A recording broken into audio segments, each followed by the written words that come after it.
मेरी साधना को सजीव एवं पूर्ण बनाने के लिए मेरे ही प्रभु के रूप में विराजमान आप सभी सत्संग प्रेमी माताओं, बहनों और भाइयों के चरणों में सादर प्रणाम। आज हम परिवार में शांति और प्रेम से रहने का अमोघ उपाय इस विषय पर ये चौथी सभा कर रहे हैं। 3 सभाओं में हम इस विषय पर काफी लंबी चर्चा कर चुके हैं। आज की सभा में मैं आपसे ये निवेदन कर रहा हूँ कि परम श्रद्धे स्वामी जी महाराज ने परिवार में शांति व प्रेम से रहते हुए परमात्मा की प्राप्ति का जो अमोघ उपाय बताया वह है सेवा करो, बदले में कुछ मत चाहो, या प्रेम देओ, कुछ मत चाहो, या काम आ जाओ, कुछ मत चाहो। भैया जी, सेवा में बहुत बड़ी ताकत है। पिछली सभा में एक दोहा श्री रामचरितमानस का सुनाया गया था। एक बार फिर मैं निवेदन कर दूं उसे। भगवान श्री राम के मुखारविंद के वचन है ये। श्री रामचरितमानस के अरण्य कांड का 33 नंबर का दोहा है।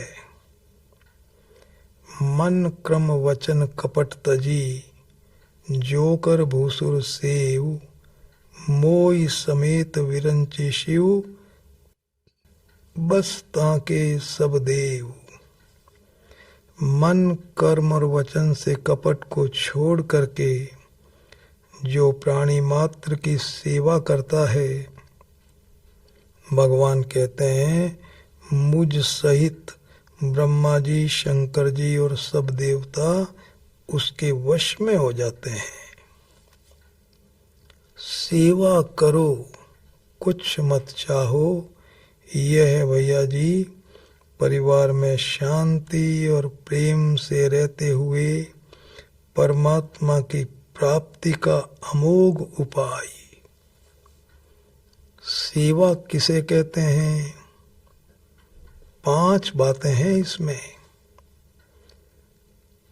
प्रसन्नता देने की भावना रखें, अवसर मिलने पर यथाशक्ति मर्यादा का ध्यान रख करके प्रसन्नता देवें, देने के बदले में लेश मात्र भी लेने का भाव नहीं रहे,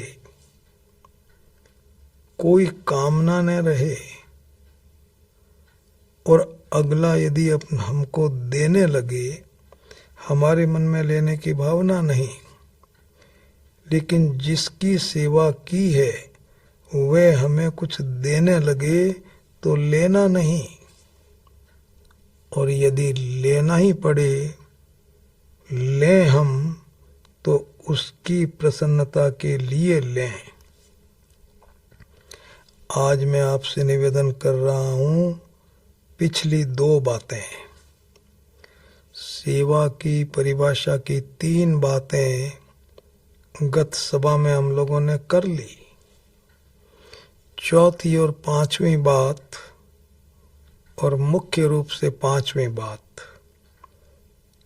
मैं आपसे निवेदन कर रहा हूँ, बहुत ध्यान से सुनने की बात है। देखो, प्रसन्नता देने की भावना मन में रहनी चाहिए। जितनी प्रसन्नता दे सकें परिवार के सदस्यों को उतनी देनी चाहिए। देने के बदले में कभी कुछ भी लेने की भावना नहीं रहनी चाहिए। और यदि अगला व्यक्ति कुछ देवे अपनी तरफ से तो लेना नहीं है, नहीं लेना है। और लेना ही पड़े आप लेवें तो उसकी प्रसन्नता के लिए लेवें, अपने सुख के लिए नहीं लेना, अपने स्वार्थ के लिए नहीं लेना, अगले की प्रसन्नता के लिए लेना। ये तो उसको प्रसन्नता देना हो गया एक तरह से। आप क्यों ले रहे हैं उस चीज को? अपने सुख के लिए नहीं ले रहे हैं, अपने स्वार्थ के लिए भी नहीं ले रहे हैं, आप तो उसको प्रसन्नता देने के लिए ले रहे हैं। तो ये एक तरह से लेने के रूप में देना है। देखो, सेवा में और स्वार्थ में क्या अंतर है? सेवा में भैया जी देना तो देना होता ही है, दूसरों को प्रसन्नता देना, देने का भाव रखना, अवसर आने पर देना देना देना, देना तो देना होता ही है सेवा में। लेकिन सेवा में लेना भी देना होता है। और स्वार्थ में लेना तो लेना होता ही है, स्वार्थ में यही भावना रहती है कि भाई मैं दूसरों से सुख सुविधा सम्मान प्रसन्नता लेऊं। तो लेना होता ही है। और स्वार्थ में देना भी लेना होता है, देना भी लेना। पिछली सभा में बताया गया था ना, माता पिता की सेवा वो लड़का कर रहा था किसके लिए? 5 लाख रुपए लेने के लिए। तो सेवा नहीं थी, वो सेवा देना तो 5 लाख रुपये लेने का इंतजाम था।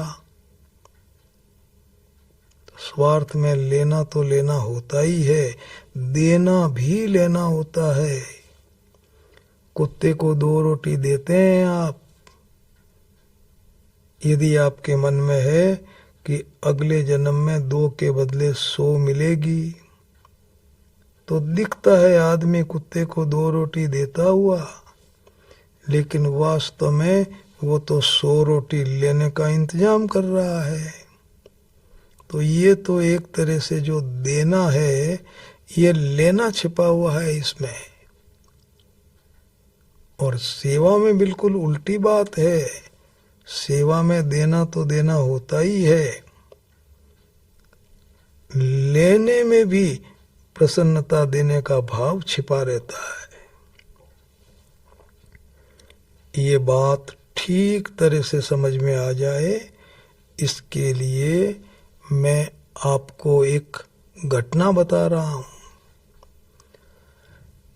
भैया जी, हिंदुस्तान के एक बहुत बड़े पूंजीपति हरिद्वार गए, श्रीमद् भागवत का वहां पारायण हुआ। बहुत बड़ा लंबा चौड़ा उनका परिवार, लगभग 150-200 परिवार के लोग, संबंधी सब वहां पे गए। भागवत का पारायण ठाट बाट से पूरा हो गया। सब लोग गंगा स्नान कर रहे थे। उस समय एक घटना घटित हुई। घटना घटित क्या हुई कि एक बहन थी, वो भीख मांगा करती थी। तो उस बहन ने एकादशी की। उस दिन एकादशी थी, तो एकादशी की तो उसने सुन लिया किसी अच्छे व्यक्ति से कि एकादशी को दान देना चाहिए, अच्छे पवित्र ब्राह्मण देवता को दान देना चाहिए। तो उसने सोचा कि अब मैं क्या दान दूं, मेरे पास तो भोजन के भी पैसे नहीं हैं, उसकी भी व्यवस्था नहीं है, कहीं से मांगूंगी, भीख मिलेगी तब खाऊंगी, ऐसी उसकी स्थिति। लेकिन उसने देखा कि एकादशी किया है तो दान तो मुझे देना है। भैया जी भीख मांगी, भीख में उसे 10 रुपए मिले, चावल खरीदे और मन में सोचा कि गंगा के किनारे किसी अच्छे पवित्र ब्राह्मण को ये दान देऊंगी, ये चावल दान में देऊंगी, एकादशी किया है ना। पहुंच गई गंगा के किनारे, स्नान कर रहे थे बहुत से लोग। वो जो पूंजीपति थे सेठ जी, वो भी स्नान कर रहे थे, सारा परिवार वहीं था। तो महाराज उस बहन की नजर उन पर पड़ी, बेचारी गरीब निर्धन बेपढ़ी लिखी, बहुत डर रही थी किसको पूछूं, कौन ब्राह्मण है, किसको दान देऊंगी। तो डरती डरते देखती जा रही थी। भगवत प्रेरणा हो गई उसको और ध्यान चला गया उन पूंजीपति सेठ जी पर। मन में आया कि ये आदमी अच्छे हैं,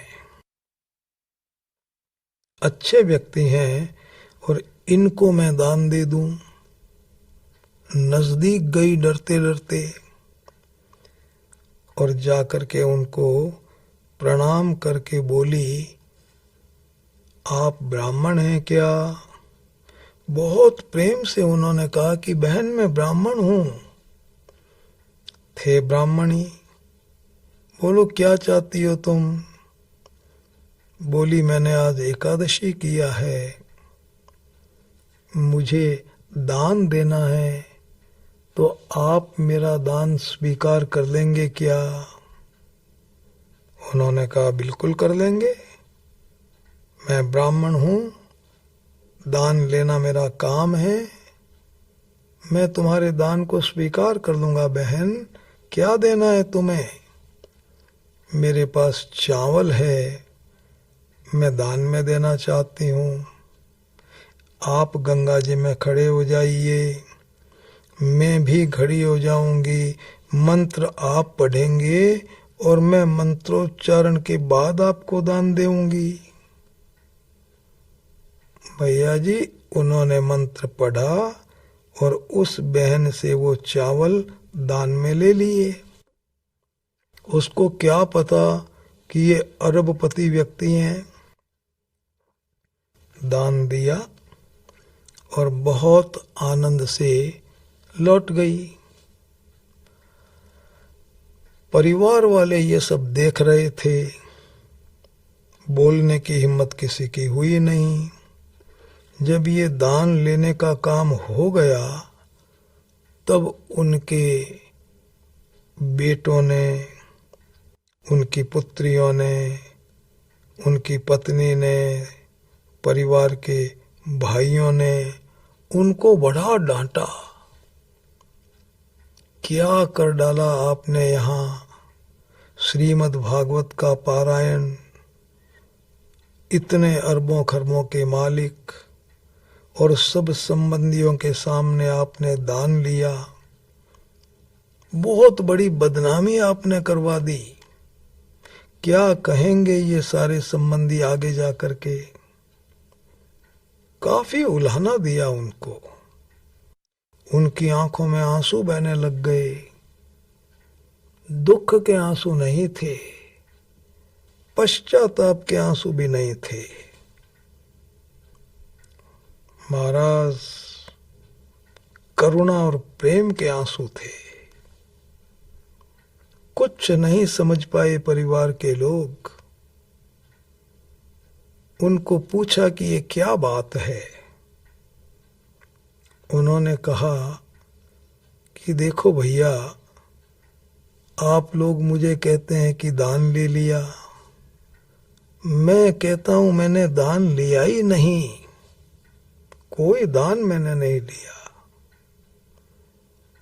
लोगों ने कहा कि चावल तो अभी आपके जेब में पड़े हैं, आप कहते हैं दान नहीं लिया। बोले नहीं लिया, मैंने कोई दान नहीं लिया। बोले मैंने दान दिया है। बड़ा आश्चर्य, आपने दान दिया? किसको दिया, कब दिया? तब उन्होंने 4 प्रश्न पूछे। 4 प्रश्न पूछे महाराज। पहला प्रश्न पूछा, आप लोग मुझे ये बताइए कि मेरे मन में इस तरह की कोई इच्छा थी क्या कि मुझे कोई दान दे दे तो अच्छा रहे? ये चावल लेने की कोई मेरे मन में इच्छा थी, कोई भावना थी? लोगों ने कहा नहीं, मन में तो आपके इस तरह की कोई इच्छा नहीं थी कि मैं दान लेऊं, कोई इच्छा नहीं थी। दूसरा सवाल पूछा कि इच्छा तो मेरी थी नहीं, इस बहन ने मुझे ये चावल दे दिए तो क्या मेरे को कोई खुशी हुई कि साहब मुझे चावल मिल गए, बड़ा अच्छा रहा? ऐसी कोई खुशी हुई इन चावल के मिलने से? बोले बिल्कुल नहीं हुई। तीसरा सवाल पूछा कि मान लो ये चावल अभी कोई छीन ले, खो जाए तो मुझे दुख होगा क्या कि भाई मेरे चावल छीन लिए? लोगों ने कहा नहीं। तब उन्होंने पूछा कि देखो मेरी कोई इच्छा थी नहीं लेने की, ले लिए मैंने चावल तो मुझे खुशी हुई नहीं, कोई हर्ष हुआ नहीं, और चावल चले जाएं तो मुझे कोई दुख नहीं, तो बताओ फिर मैंने ये चावल क्यों लिए? क्या बताए भैया जी। आंखों के आंसू उनके बहुत बढ़ गए और उन्होंने ये कहा कि देखो भाई, मैंने कुछ भी नहीं लिया, मैंने तो सेवा की है, प्रेम दिया है। ये बहन आई, मेरे मन में आया कि ये भगवान की एक मेहमान है, भगवान की मेहमान है ये, और मुझे इसकी सेवा करना है, इसको प्रसन्नता देना है, ये मेरे मन में आया। तो अब मैं इसको प्रसन्नता कैसे दूं? कैसे दूं मैं इसको प्रसन्नता? कैसे राजी होवे? बहन आई, मुझसे बातचीत हुई और मुझे ऐसा लगा कि यदि मैं इस बहन के चावल दान के रूप में स्वीकार कर लूँगा तो भगवान के इस मेहमान को बहुत प्रसन्नता मिल जाएगी, बहुत प्रसन्नता मिल जाएगी। ये मेरे मन में आया। तो मैंने तो इस बहन को प्रसन्नता देने के लिए ये चावल इसके लिए हैं। मुझे चावल की कोई ज़रूरत नहीं, मेरी चावल की कोई इच्छा नहीं, तो इसको प्रसन्नता देने के लिए मैंने चावल लिए। यह है लेने के रूप में देना। बहन ने चावल दिए, उन्होंने ले लिए, लेकिन लेने के पीछे भाव क्या था? लेने के पीछे भाव था प्रसन्नता, देना देना देना। तो मैंने कोई चावल लिए ही नहीं, मैंने तो भगवान के उस मेहमान को, उस बहन को प्रसन्नता का दान दिया है, प्रसन्नता का दान दिया है। मैंने कोई दान नहीं लिया, कोई दान नहीं लिया, मैंने तो दान दिया है। लेकर के देना, लेने के रूप में देना। गदगद हो गए भैया जी, भगवान ने मुझे सेवा का मौका दिया, प्रेम का मौका दिया, अवसर दिया, और मैंने उसके चावल लिए, प्रसन्नता दी।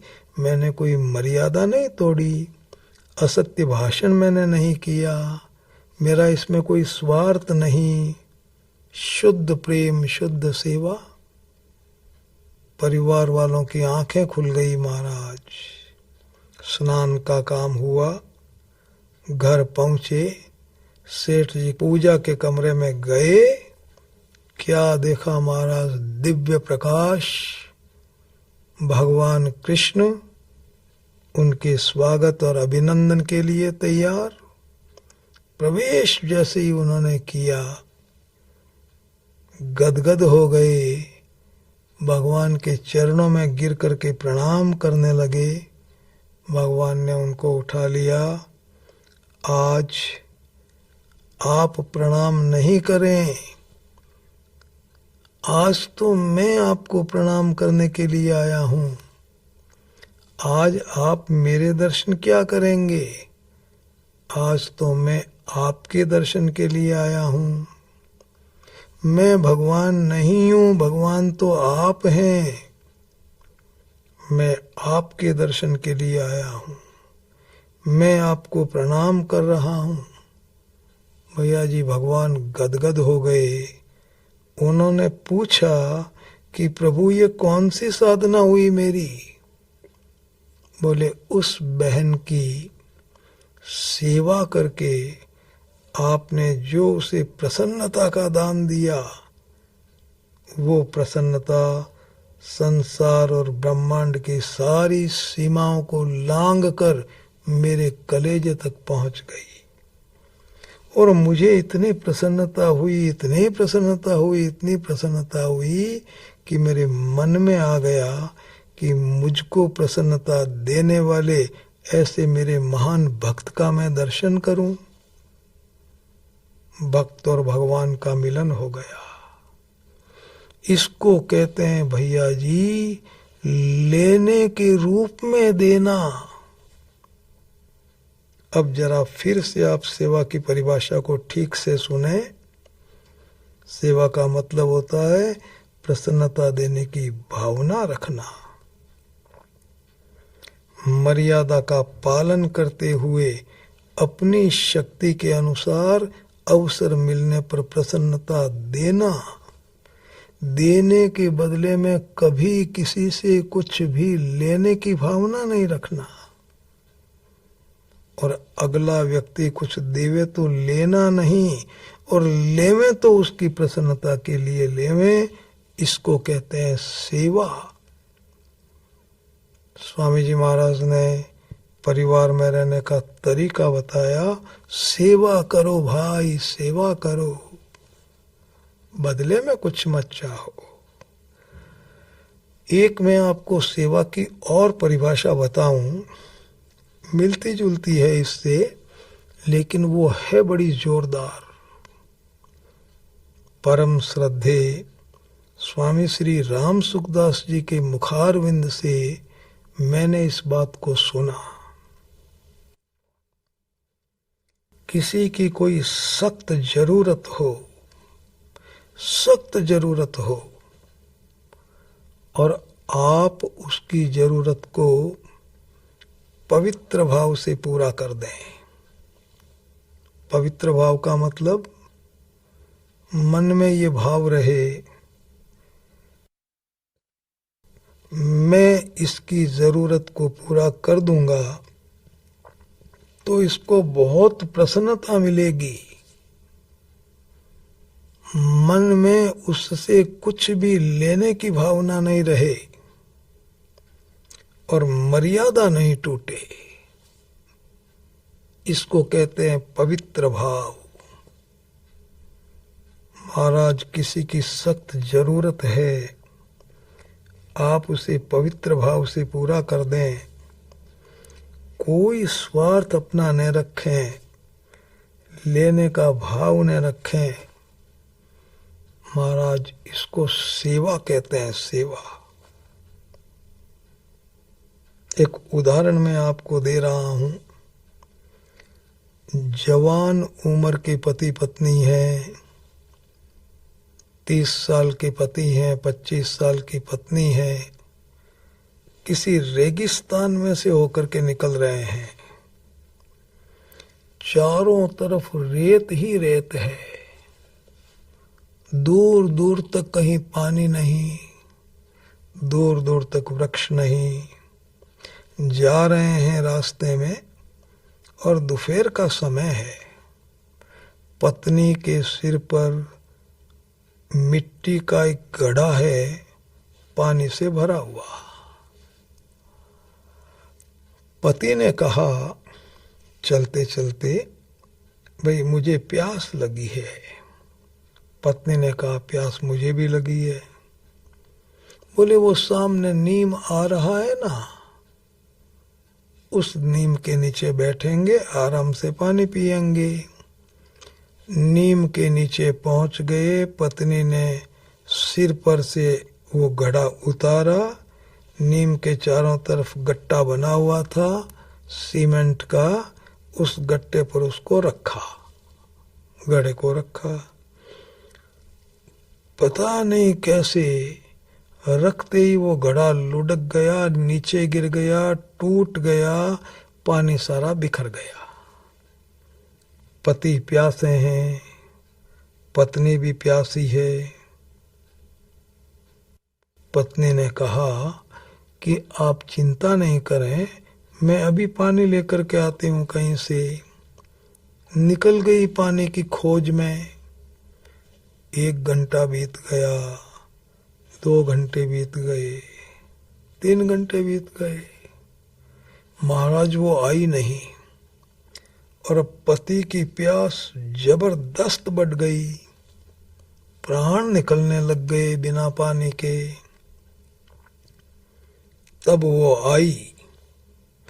आते ही पति ने कहा कितनी देर से तुम आई हो, जल्दी से पानी पिलाओ, पानी पिलाओ, मेरे प्राण जा रहे हैं, पानी पिलाओ। पत्नी रोने लग गई और ये कहा कि मैं 3 घंटे तक घूमती रही चारों तरफ, लेकिन मुझे कहीं पानी नहीं मिला। पति ने सुना, महाराज वो तो छटपटाने लग गए। पानी पानी पानी, कहीं से पानी लाओ, जल्दी लाओ, मेरे प्राण निकल रहे हैं, पानी पानी पानी। महाराज प्यास लगी जबरदस्त, प्राण निकलने लग गए। पत्नी जोर जोर से रोने लग गई, है परमात्मा अब आप ही कहीं से पानी की व्यवस्था करो प्रभु, पानी पानी पानी। रो रहे हैं पति पत्नी बुरी तरह से। पत्नी बहुत चिंतित है, अभी इनके प्राण निकल जाएंगे, कहीं से पानी मिल जाए, पानी मिल जाए। सोचो भैया जी कितनी सख्त जरूरत है पानी की। बस उसी समय एक भैया वहां पे पहुंचे। उन्होंने उनको देखा, पूछा क्या बात है। बोले भैया जी पानी चाहिए। उस बहन ने कहा मेरे पति मर जाएंगे, पानी चाहिए। उस भाई के पास में पानी था, शुद्ध मीठा जल। कह दिया बहन जी ये पानी लीजिए, जितना आप पीना चाहते हैं और पिलाना चाहते हैं अपने पति को। दोनों ने पानी पिया।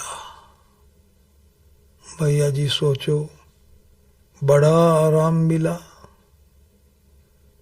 क्या ये छोटी सेवा है? अरे लगा तो 5-4 गिलास पानी, लेकिन सख्त जरूरत पूरी हो गई उनकी। महाराज माता पिता का जवान बेटा बच गया, पत्नी का जवान पति बच गया। उस 5-7 गिलास से छोटे छोटे बच्चों का जवान बाप बच गया, बहनों का जवान भाई बच गया। इसको कहते हैं सेवा। सख्त जरूरत की पवित्र भाव से पूर्ति, इसका नाम सेवा है भैया जी।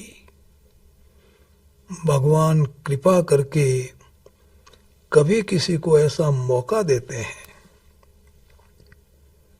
मौका ही नहीं मिलता। एक घटना मैं आपसे सुनाऊं। उन दिनों में मैं जोधपुर में रहता था। परम श्रद्धे स्वामी श्री राम सुखदास जी महाराज के प्रवचन का कार्यक्रम था। भयंकर सर्दी थी उस दिन। मुझे और मेरे चाचा जी को जोधपुर से हमारे गांव आना था, मेरता रोड। रात को 10:30 बजे वहां से एक रेलगाड़ी चलती थी। उन दिनों में सब स्टेशनों पर रुकती रुकती जाती थी वो। तो स्वामी जी महाराज ने उस दिन अपने प्रवचन में सेवा की बड़ी महिमा बताई। गाड़ी में भीड़ बहुत होती थी, हम लोगों को जानकारी थी, इसलिए हम लोग तो 1 घंटा पहले जाके उस गाड़ी में बैठ गए। महाराज ऐसे ही बातचीत कर रहे थे हम दोनों, तो मेरे मन में आया कि चाचा जी, इस समय हम किसी की क्या सेवा कर सकते हैं। भगवत प्रेरणा हुई कि जिसने टिकट ले लिया है वो गाड़ी में बैठना चाहता है, भीड़ बहुत है, हमको मदद करना चाहिए किसी को गाड़ी में चढ़ाने की। ऐसा मन में आया कि भाई किसी को बिठाएं, गाड़ी में चढ़ाएं। इतने में गाड़ी चल दी। जोधपुर से गाड़ी चलने के बाद में बस 5-7 मिनट में ही दूसरा स्टेशन आ जाता है, राय का बाग पैलेस। हमने सोचा कि राय का बाग में जब ये गाड़ी रुकेगी तो हम किसी को चढ़ाने में मदद करेंगे। भैया जी हम लोग फाटक पर पहुंच गए, दरवाजे को खोल दिया और जैसे ही गाड़ी रुकी, रात के लगभग 11:15 बजे, एक बहन सामने खड़ी, सिर पर उसके बहुत बड़ा बोझा, बच्चे 2 उसके, एक गोद में एक उंगली पकड़े हुए। गाड़ी रुकते ही वो बहन जोर जोर से चिल्लाई, भाई साहब मुझे चढ़ाओ, भाई साहब मुझे चढ़ाओ, भाई साहब मुझे चढ़ाओ। हम लोग तो तैयार ही थे, बहन जी को गाड़ी में चढ़ा लिया, गाड़ी रवाना हो गई।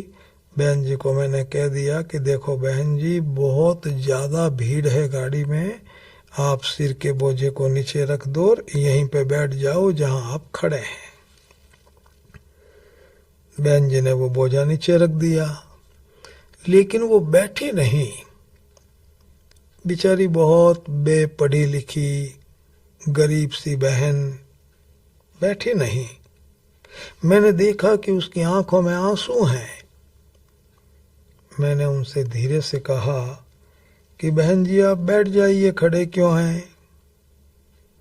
तो जोर से बोली, आंखों में आंसू बह रहे हैं, मैं आपके सामने बैठने की मूर्खता कभी नहीं कर सकती, कभी नहीं कर सकती, कभी नहीं कर सकती। मैं आपके सामने बैठूं, गाड़ी में चढ़ाने में मदद करके आपने मेरे सिर पर जो कर्जा चढ़ाया है वो मैं कभी उतार नहीं सकती, लाखों जन्म में नहीं उतार सकती।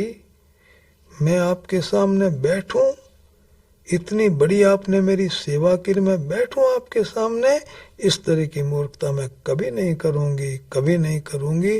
बहन जी जोर जोर से रोने लग गई। मुझे थोड़ी दया आ गई।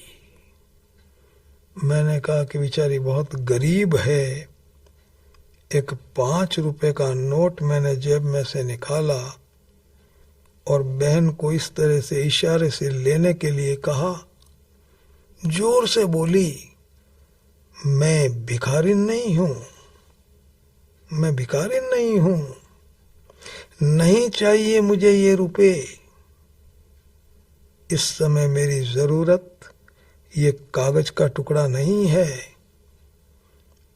मैं आपको मेरी कथा सुना रही हूं कि मैं कौन हूं और कहां से आ रही हूं।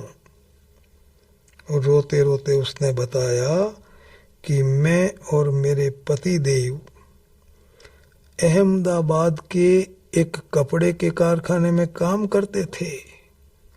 कारखाने में आग लग गई, हमारी झोपड़ी जल गई, मेरा एक बच्चा जिंदा जल गया, घर का सारा सामान जल गया, कारखाना बंद हो गया, नौकरी छूट गई और हम लोग अपना जला हुआ सामान लेकर के हमारे गांव जा रहे हैं। गांव का नाम बताया, उम्मीद। बोले वहां जा रहे हैं और मेरे पति मेरे साथ में हैं। उन्होंने मुझसे कहा कि इस गाड़ी में भीड़ बहुत होती है, इसलिए तुम इन 2 बच्चों को और ये सामान लेकर के आगे चले जाओ, किसी की मदद से चढ़ जाना और मैं बाकी का सामान और बच्चों को लेके किसी पीछे के डिब्बे में चढ़ूंगा। मैंने उनसे बहुत मना किया, मैं कुछ समझती नहीं हूं, कैसे चढ़ूंगी मैं गाड़ी में, मुझे आगे मत भेजो, मैं अकेली आगे नहीं जाऊंगी। लेकिन वो माने नहीं और मुझे उन्होंने अकेली को आगे भेज दिया। भाई साहब, आज यदि मुझे आप इस गाड़ी में नहीं चढ़ाते तो मेरी क्या हालत होती, क्या हालत होती, क्या हालत होती। ये सर्दी की रात, 1 पैसा मेरे पास में नहीं, मेरी हालत क्या होती, कहाँ मैं रात्रि को गुजारती, क्या खातिर मैं कैसे इन बच्चों की रक्षा करती। आपने मुझे बहुत बड़ी मदद की, बहुत बड़ी मदद की, मैं आपके सामने कैसे बैठूं। और भाई साहब, बात यह है कि ये रुपए मेरी जरूरत नहीं है इस समय, आप मुझे रुपए दे रहे हैं, ये रुपए मेरी जरूरत नहीं है। आंखों के आंसू बहुत तेज हो गए बहन जी के और बोली कि इस समय मेरी जरूरत है रोटी, रोटी, रोटी, मुझे रोटी दो, भीख मांग रही हूं, मुझे रोटी दो। अहमदाबाद से चले हुए 4 टाइम हो गया, अन्न का एक दाना मेरे पेट में नहीं पहुंचा, इन बच्चों के पेट में नहीं पहुंचा, मेरे बच्चे भूखे मर रहे हैं। रोटी, रोटी, रोटी, रोटी, रोटी चिल्लाने लग गई।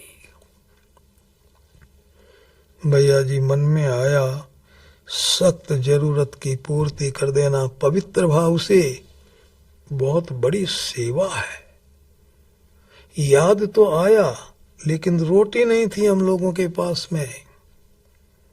डिब्बे के लोगों से मैंने निवेदन किया कि देखो भाई, किसी बहन के पास, किसी भाई के पास रोटी हो तो इस गरीब बहन को रोटी दे दो।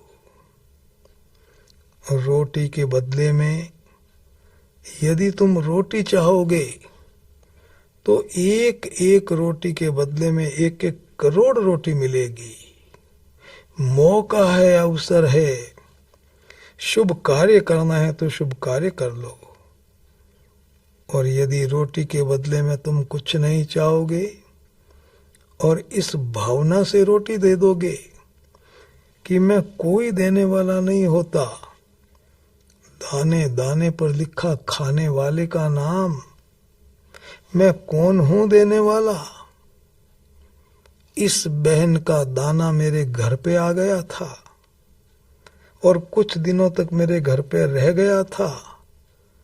आज ये बहन आ गई है अपना दाना लेने के लिए, तो मैं इस बहन की रोटी ही इसको देकर के आज इसके कर्जे से मुक्त हो रहा हूं। इस भावना से यदि आप रोटी दे देंगे तो आज इस रोटी की सेवा के बदले में परमात्मा आपके चरणों के गुलाम बन जाएंगे। इस बहन को किसी के पास रोटी हो तो इसे रोटी दे दो। लोगों को दया आ गई, 3-4 लोगों के पास में रोटी थी, भैया जी उस बहन को रोटी दे दी। मैंने बहुत निवेदन किया कि बैठ के भोजन कर लो, नहीं किया। खड़े खड़े भोजन किया, बच्चों को भोजन करवाया, जो सामान बच गया उसको अखबार के कागज में बांध करके बहन जी को दे दिया, उनके पति और परिवार जनों के लिए। बहन जी तृप्त हो गईं, आंखों में से केवल आंसू बह रहे थे। बेचारी नहीं जानती थी धन्यवाद किस तरह से दिया जाता है, लेकिन उसके आंसू ही धन्यवाद थे, आशीर्वाद थे।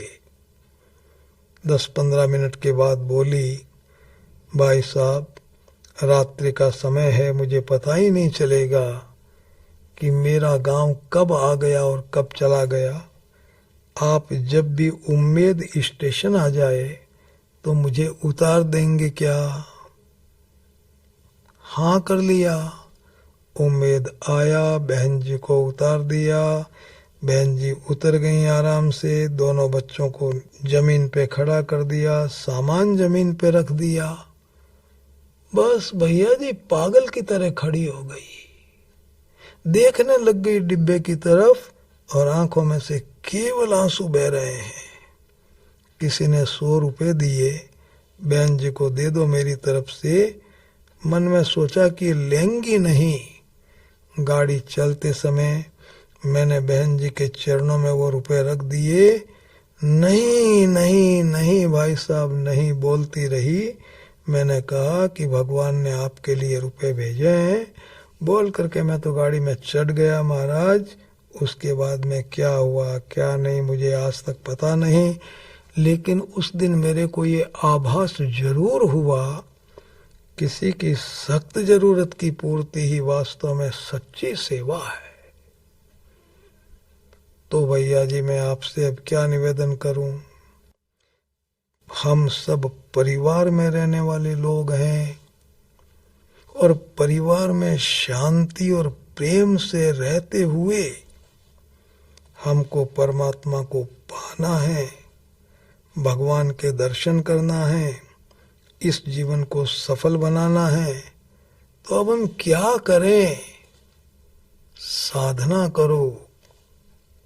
और कौन सी साधना करें? सेवा करो, कुछ मत चाहो। प्रेम देओ, कुछ मत चाहो। काम आ जाओ, कुछ मत चाहो। यह है परिवार में शांति और प्रेम से रहने का महामंत्र। अब मैं आपसे निवेदन करूं कि प्रेम किसको देना है, सेवा किसकी करनी है, इसका उत्तर आप बहुत ध्यान से सुनना। किसकी सेवा करें और किसको प्रेम देवें? देखो, भगवान ने यदि आपको पति बनाया है, पति बन करके बैठे हुए हैं आप, तो अपनी पत्नी की सेवा करो, पत्नी को प्रेम दो और बदले में पत्नी से कुछ मत चाहो। यदि आप पत्नी बन करके यहाँ बैठी हुई हैं, पत्नी बना दिया भगवान ने आपको किसी की, तो अपने पति को प्रेम दो और बदले में पति से कुछ मत चाहो। यदि आप माता पिता बन चुके हैं तो अपने पुत्र पुत्रियों को, अपनी संतान को प्रेम दो, संतान की सेवा करो और बदले में संतान से कुछ मत चाहो। यदि आप सास बन गई हैं तो अपनी पुत्र वधू की सेवा करो, पुत्र वधू से कुछ मत चाहो। यदि आप पुत्र वधू बन करके यहाँ बैठी हुई हैं तो अपनी सास माँ की सेवा करो, सास माँ से बदले में कुछ मत चाहो। यदि आप संतान हैं, माता पिता आपके सामने हैं, तो अपने माता पिता की भरपूर सेवा करो और माता पिता से बदले में कुछ मत चाहो। ननंद बन गई हैं आप तो अपनी भाभी की सेवा करो, भाभी को प्रेम दो और भाभी से बदले में कुछ मत चाहो। यदि आप भाभी बनी है किसी की तो अपनी ननंद बाई को खूब प्रेम दो और ननंद बाई से बदले में कुछ मत चाहो। देवरानी बन गई हैं आप तो अपनी जेठानी को प्रेम दो, जेठानी से बदले में कुछ मत चाहो। और जेठानी बन गई हैं तो देवरानी को प्रेम दो, बदले में देवरानी से कुछ मत चाहो। यदि आप किसी के भाई बहन बन गए हैं तो अपने भाई बहनों को प्रेम दो, बदले में भाई बहनों से कुछ मत चाहो। भैया जी, इसी तरह से आपको जो ये शरीर मिला है, इस शरीर को भी प्रेम दो, बदले में शरीर से कुछ मत चाहो। आपको परमात्मा ने जो सामान और संपत्ति दी है, उस सामान और संपत्ति को भी प्रेम दो, बदले में सामान संपत्ति से कुछ मत चाहो। जिन भगवान की आप पूजा करते हैं उन भगवान को भी प्रेम दो, बदले में भगवान से भी कुछ मत चाहो। ये किसका उत्तर आ गया? ये इस प्रश्न का उत्तर आ गया कि प्रेम किसको देना है, सेवा किसकी करनी है। भैया जी, वैसे तो आप प्राणी मात्र की सेवा करो, समाज संसार की सेवा करो, लेकिन इस सेवा का आरंभ आप अपने परिवार के सदस्यों से करें। किसकी सेवा करें? परिवार के सदस्य जो आपके साथ रहते हैं, जो आपके पास रहते हैं, जिनमें आपका बंधन है, जिनमें आपकी फंसावट है, जिनमें आपका मोह है, जिनमें आपकी ममता है, जिनसे आप कामनाएं रखते हैं, महाराज उनकी सेवा करो, उनको प्रेम दो। ये प्रेम की साधना परिवार वालों से शुरू करनी है और आपको प्रेम देना है परिवार के सब सदस्यों को। ऐसा नहीं होना चाहिए कि आपने यहाँ प्रवचन सुन लिया और अपने पति को जाकर के आपने कह दिया कि भाई वहाँ प्रवचन में ये बताया गया था कि पति को खूब सेवा करनी चाहिए अपनी पत्नी की, तो आप मेरी सेवा करो, मुझे प्रेम दो, क्योंकि प्रवचन में बताया गया था। तो भैया जी, प्रवचन में तो आपके लिए साधना बताई गई थी। ऐसा थोड़ी होता है कि आप दूसरों को कह रहे हैं कि मुझे प्रेम दो, मुझे प्रेम दो, मुझे प्रेम दो। ऐसा नहीं है। आप प्रेम दो अपने माता पिता, भाई बहन, पति पत्नी, संतान जो आपके साथ रहते हैं ना, और जो आपके पास रहते हैं परिवार के उन सदस्यों को आप प्रेम दो, उनकी सेवा करो और बदले में उनसे कुछ नहीं चाहना, कभी नहीं चाहना। ये साधना है भैया जी। ये किस बात का उत्तर हो गया? ये इस बात का उत्तर हो गया किसको प्रेम देना है। एक बहन ने मुझसे पूछा कि मैं बेटे को प्रेम पहले दूं कि पति को प्रेम पहले दूं कि सास को प्रेम पहले दूं, सवाल पूछा। तो भैया जी अब इसका क्या उत्तर बताया जाए?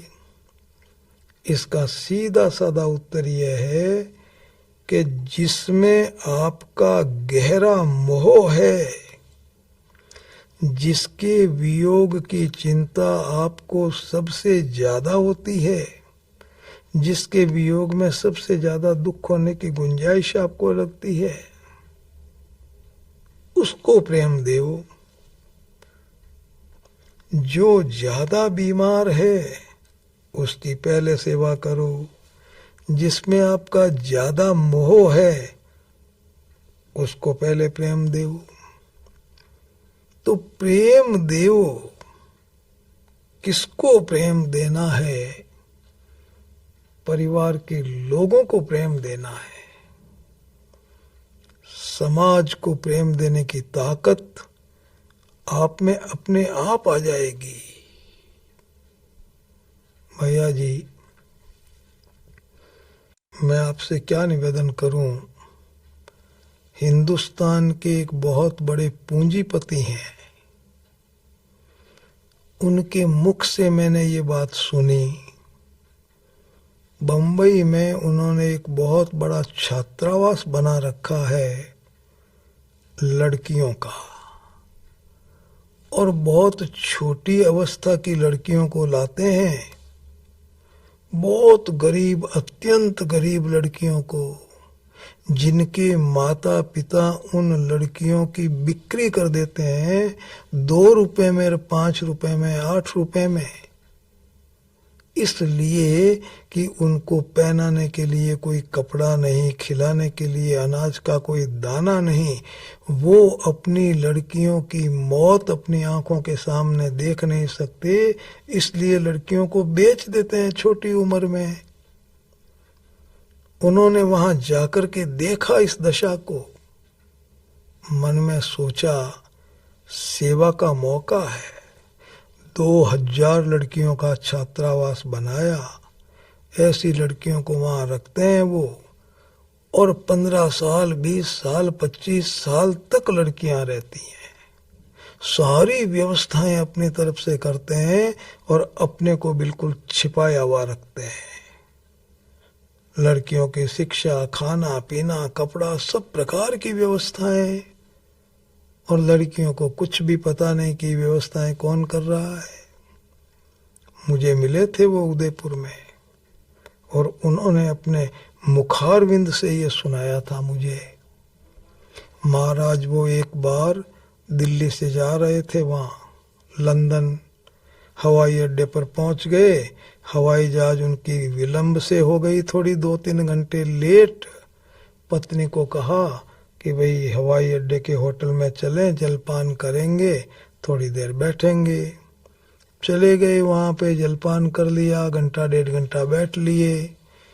इसके बाद में उन्होंने उस नौकर को कहा, बहरा, बहरा कहते हैं ना होटल के जो नौकर होते हैं, उसको कहा कि भैया हमारा बिल लेकर के आओ, कितना रुपया हुआ। तो बहरा गया और वापस आया ही नहीं। दूसरा नौकर आया, उसको कहा, वो आया 5 मिनट के बाद में और कहा कि सेठ साहब आपको पैसे देने की जरूरत नहीं है, आप जाइए आराम से, आपका तो पैसा दे दिया। बड़ा अचंभा हुआ, अरबपति आदमी, किसने पैसा दे दिया? तो उसको पूछा कि भैया हमारा पैसा किसने दे दिया? तो बोले कि आपका पैसा तो मालती ने दे दिया। ये मालती कौन है? बोले साहब वो बैठी आप देख लो, वो हमारे होटल की कैशियर है, रोकड़ रुपए लेन देन का काम वो करती है, बुलाओ मालती को। कौन है मालती? बुलाया, वो मालती उनकी आंखों के सामने आके खड़ी हो गई। मालती की आंखों में आंसू, नीचा मुंह किया हुआ। तो उन्होंने कहा कि बिटिया कौन हो तुम, और तुमने हमारा पैसा कैसे दे दिया? अब मालती की आंखों में टप टप आंसू गिरने लग गए। मालती ने कहा कि मैंने आपका पैसा कैसे दे दिया और मैं कौन हूं? कहने लगी रोते रोते, मैं इस दुनिया की वो सौभाग्यशालिनी पुत्री हूं जिसको अपने उन माता पिता के एक बिल के भुगतान का मौका मिला है जिन्होंने 22 वर्ष तक मेरे बिलों का भुगतान किया। मैं वो सौभाग्यशालिनी पुत्री हूं। आप मुझे पूछते हैं कि मैंने आपके बिल का भुगतान कैसे कर दिया। मैं आपसे पूछती हूं कि जिन माता पिता ने 22 साल तक मेरे बिलों का भुगतान किया, क्या आपकी उस पुत्री को इतना भी अधिकार नहीं है वो अपने माता पिता के एक बिल का भुगतान कर दे? क्या उसको इतनी भी छूट नहीं है? मालती की आंखों में टप टप आंसू बहने लग गए। मैं बहुत सौभाग्यशालिनी हूं। पूछा, भाई तुम कौन हो? मैं आपके छात्रावास में पढ़ी हुई पली हुई आपकी पुत्री हूं। मेरा नाम मालती है। आपने मेरी शादी की, आपने मुझे विदा किया, आप मेरे माता पिता हैं। महाराज प्रेम से गदगद हो गई, आंखों में आंसू बह रहे हैं। उनको याद आया कि ये तो हमारे छात्रावास में रही हुई लड़की। पूछा, बिटिया तुम्हारे पति क्या करते हैं? मेरे पति इसी होटल में असिस्टेंट मैनेजर हैं। बुलाओ तुम्हारे पति को। पति देव आए। इतना आनंद हुआ देख करके, दोनों को हृदय से लगाया। तुम हमारे पुत्री और दामाद हो। 1100 रुपये निकाल के दिए उस लड़की को और 1100 रुपये दिए उस पति को। उसके पति को महाराज बड़ा आनंद जीवन में। बता रहे थे, ताकत आ गई मुझ में, शक्ति आ गई। परिवार की सेवा करने से समाज और संसार की सेवा करने की ताकत आ गई। तो महाराज किसकी सेवा करनी है, निवेदन आपसे कर दिया। आगे की सभा में अब मैं आपसे निवेदन करूंगा, सेवा कैसे करें, कैसे सेवा करें। महत्वपूर्ण सभाएं होगी, बहुत महत्वपूर्ण सभाएं होने वाली है। भगवान हम सभी भाई बहनों को ये शक्ति प्रदान करें कि हम ये निश्चय करें, जिस परिवार में हम रहते हैं उस परिवार की हम सेवा करेंगे और बदले में कुछ नहीं चाहेंगे, ताकि हम अपने परिवार में शांति और प्रेम से रहते हुए परमात्मा की प्राप्ति करके अपने जीवन को सफल बनाएं। इसी सद्भावना के साथ सभी भाई बहनों को सादर प्रणाम।